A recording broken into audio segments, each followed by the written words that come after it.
പനി, ജലദോഷം, തൊണ്ടവേദന. മഴക്കാലം ആയിക്കഴിഞ്ഞാൽ ഇത് മൂന്നും കോമൺ ആണ്. ഇതിന് പിന്നിൽ കുറച്ച് കാര്യങ്ങളുണ്ട്. ഒന്ന്, നമ്മൾ മഴക്കാലത്ത് ഈർപ്പം കൂടുതലായിരിക്കും. ഇതിൽ വൈറസും ബാക്ടീരിയ ഒക്കെ വളർന്ന് നമുക്ക് പനിയും ജലദോഷമൊക്കെ ഉണ്ടാകും.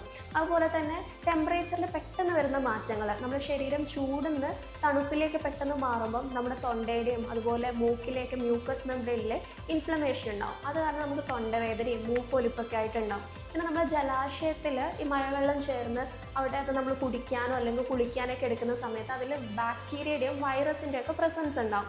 അതുപോലെ തന്നെ നമ്മൾ ഈ ചെറുതായിട്ട് തൊണ്ടവേദനയും പനിയുടെ ലക്ഷണങ്ങളൊക്കെ കണ്ടു തുടങ്ങുമ്പോൾ വീട്ടിൽ നിന്ന് തന്നെ ഉപ്പുവെള്ളം കൊണ്ട് ഗാർഗിൾ ചെയ്യാൻ ശ്രദ്ധിക്കുക. അതുപോലെ സ്റ്റീം ഇൻഹലേഷൻ, ആവി പിടിക്കുക. പിന്നെ മഴക്കാലം വന്നു കഴിഞ്ഞാൽ എല്ലാവർക്കും വെള്ളം കൂടി കുറവായിരിക്കും. അതുകൊണ്ട് നല്ല രീതിയിൽ വെള്ളം കുടിക്കാൻ നോക്കുക. അതും തിളപ്പിച്ചാറിയ വെള്ളം കുടിക്കാൻ വേണ്ടി ശ്രദ്ധിക്കുക. പിന്നെ അതുപോലെ ഒരു ഇമ്മ്യൂണിറ്റി ബൂസ്റ്റർ എന്നുള്ള രീതിയിൽ വീട്ടിലെല്ലാവരും ചെയ്യേണ്ട ഒരു കാര്യമാണ്, ഒരു ടീസ്പൂണ് തേനിൽ കുറച്ച് കുരുമുളക് പൊടിയും കുറച്ച് ചെറുനാരങ്ങ നീരും ഇഞ്ചി നീരും ചേർത്ത് കഴിക്കാം. ഇത് ഷുഗറുള്ള ആൾക്കാരാണെങ്കിൽ ഈ തേനിന് പകരം എല്ലാം ചൂടുവെള്ളം എടുത്താൽ മതിയാവും.